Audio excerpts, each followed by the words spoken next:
Okay, so one of the things you have to know how to use on the AP Calculus test is sigma notation. They have just added it this year. This is my first time teaching it, and I'm going to try it this way. All right, so sigma notation is also called sometimes summation notation. The Greek letter sigma is used in mathematics to represent summation, which is also called the summing up of multiple terms. So you get a few terms, and you add them up, and you get your final answer. And for those of you who are not sure what sigma looks like, it's from my Pi Day t-shirt. It's this guy, right? It's that big funky looking E thing. All right, so take a look at this mathematical symbol and what it represents. So what we have here is our big Greek letter sigma. We have this little thing down here that says k equals 1, and then we've got this number up here, 5. So what that means is that we're going to first let k equal 1, and then we're going to let it equal every single integer all the way up until 5. So that is 1, 2, 3, 4, and 5. Remember, integers, no decimals. And then here's the formula that we're going to use. So if k is 1, it gives us 1 squared. If k is 2, it gives us 2 squared. If k is 3, 3 squared, 4 squared, all the way up to 5 squared.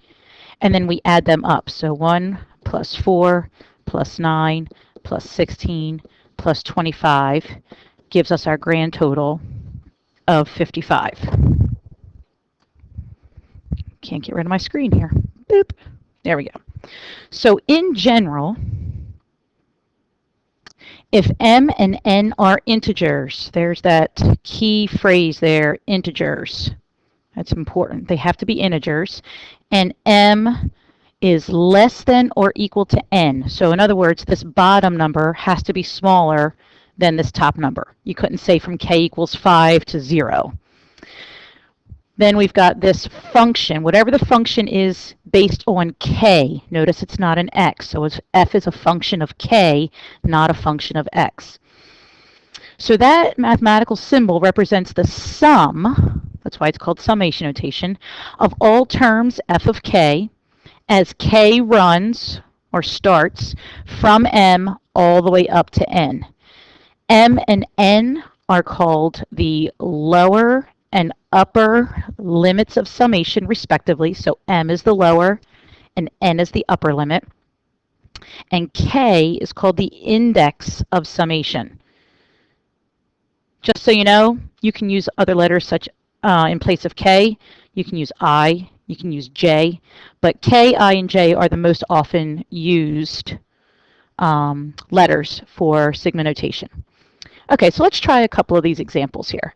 So if I have the summation, this is number 1, it won't let me number in front of these things without changing it, so I apologize that there's no numbers there.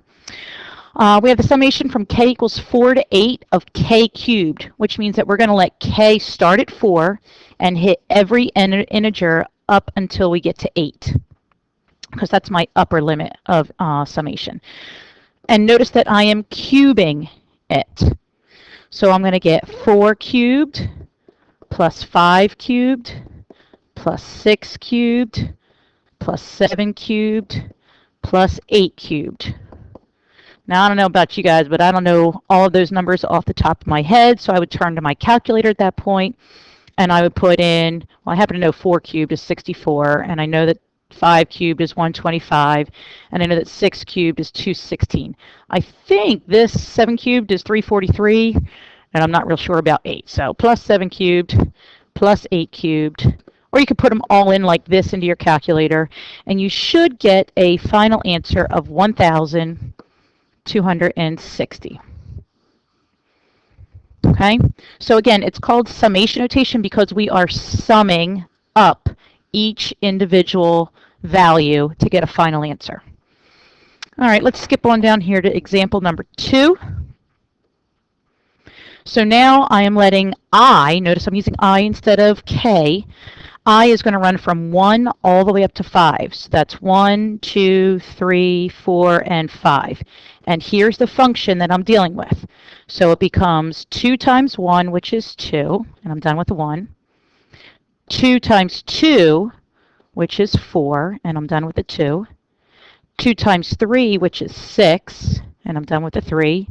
2 times 4, which is 8, and I'm done with the 4. And 2 times 5, which is 10, and I've hit all my integers from 1 to 5, and now I have to sum these guys up. Now, I'm used to doing this stuff without a calculator, so I look for shortcuts. So 2 and 10 makes 12. 4 and 8 makes 12. So 12 plus 6 gives me 30. I know some of you are going to pause that and rewind that and go, what did she just do? I'll explain it in class if you don't understand it. All right, here we go. Example number 3. So now we're going from J. Notice I use J. Starts at 0 and goes to 5. So now I'm going 0, 1, 2, 3, 4, and 5. And here's my function. So wherever I see a J, I'm going to replace it with these numbers going down the side. So 2 times 0 plus 1 is 1. And I'm done with 0. 2 times 1 is 2, plus 1 is 3. 2 times 2 is 4, plus 1 is 5. 2 times 3 is 6, plus 1 is 7. 2 times 4 is 8, plus 1 is 9. And 2 times 5 is 10, plus 1 is 11. And I got to figure out what that sum is. So again, I'm used to doing it without a calculator. I'm looking for some magic. 1 and 11 is 12.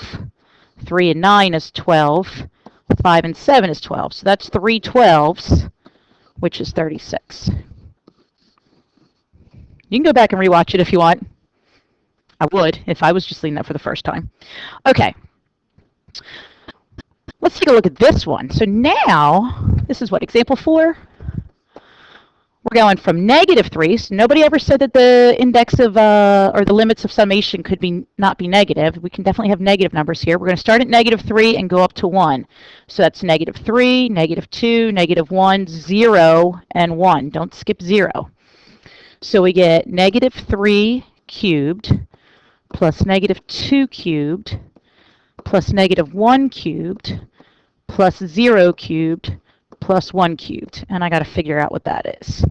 So -3 cubed is -27 plus -2 cubed is -8 plus -1 cubed is -1 plus 0 cubed plus 1. So the nice thing here is that the 0 obviously doesn't matter, and the -1 and the +1 cancel out. So I'm left with just -27 minus 8, which gives me a grand total of -35. All right. Oh, now this one's pretty. I know. I got to throw the trig in there. I know. I'm sorry, but it must be done. At least we don't have too many numbers to plug in. We're going from k equals 1 to 3. So just 1, 2, and 3. And notice we have 2 k's in here. So I'm going to have to put those numbers in 2 different places. So I'm going to get k equals 1. I'm going to get sine of 1 pi over 5, or just pi fifths, plus, now I'm going to put 2 in there. So it becomes 2 sine of 2 pi fifths. And then I'm putting 3 in there to get 3 sine of 3 pi fifths. Now, you guys don't know from the unit circle anything that has to do with pi fifths. So you would have to do this strictly on the calculator just by putting it in radian mode and calculating an answer. And I have done that already for you. It's 5.3430678 and 4 as your final answer. Okay?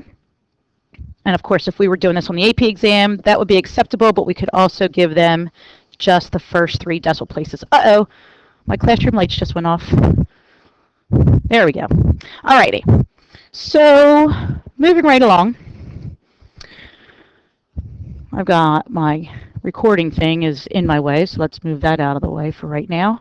If there is, that's supposed to be there up there, I apologize. If there is no index of summation, for example, no k, no I, and no j, then we take all the terms to be exactly the same with one term boy, my grammar's awful, one term for each allowable value of the summation index. So for example, we have k equals 0 to 2. So I have 0, 1, and 2. So there's 3 different times that I can plug that index in, but there's no k value to plug those numbers in. So for k equals 0, I just get x cubed. For k equals 1, I just get x cubed. For k equals 2, I just get x cubed. And then I figure out what that is equal to, which is 3x to the third. So down here, I'm starting at k equals 1. I'm going up to 5, so that's 1, 2, 3, 4, and 5. Well, there's no k here. So for k equals 1, I just get 2. For k equals 2, I just get 2. For k equals 3, I just get 2. For k equals 4, I just get 2. And for k equals 5, I just get 2. So what is that? 2, 4, 6, 8, and 10. And I just realized that on the previous slide, I missed 2 examples. So we're going to go back, and I'm going to keep scrolling down here. And these are important. So if m is equal to n, if my lower and upper limits of summation are equal, then we're just going to get a single term. So there's really nothing to add. It's just a single term.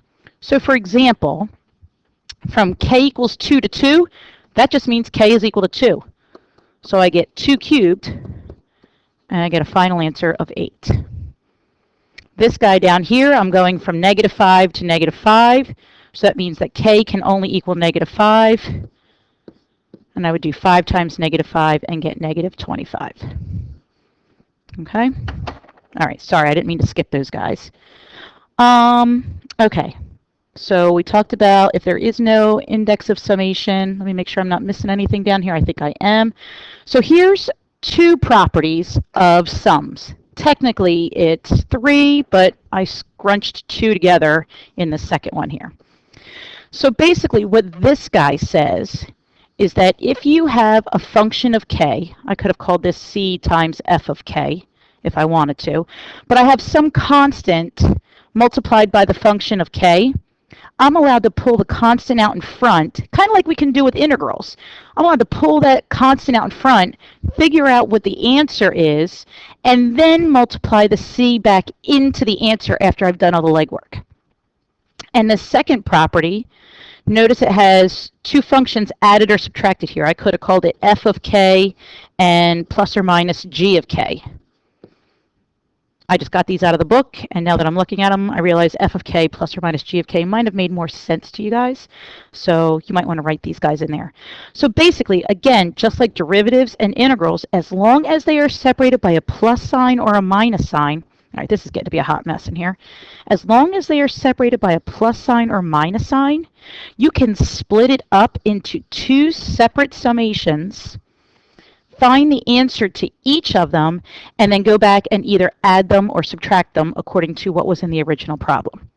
Okay, so I realized this was about a 13.5-minute video.